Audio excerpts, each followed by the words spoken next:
गुरुदेव, मुझे अपने आप पर संशय पैदा होता है। मुझे ऐसा लगता है कि भगवान मुझ पर कृपा क्यों करें? कुछ धन से सेवा करते हैं, कुछ भक्ति से, कुछ भाव से। मैं तो किस नहीं, अच्छा ये बताओ, बाप हमें प्रॉपर्टी क्यों देगा? क्योंकि बाप है वो। क्योंकि वो प्रभु है हमारे, इसलिए हम पर कृपा करेंगे। हम उनके बच्चे हैं। असली बाप तो भगवान ही है। बताओ जी, कभी कभी ऐसा निष्ठा जैसा भाव आता है कि मुझसे तो सारे श्रेष्ठ है।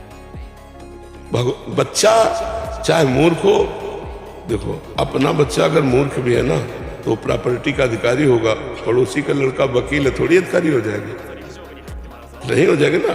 अपना बच्चा है तो हम भगवान के हैं। हम मूर्ख हैं तो भगवान के हैं, नीच है तो भगवान के हैं। तो हमें भगवान प्यार करते हैं। हमको संशय नहीं करना चाहिए। और नाम जप करो। नाम जप करते हो, कोई नशा तो नहीं करते, कोई पापाचरण कोशिश करना ना हो, इससे बड़ा मंगल होगा। ठीक है।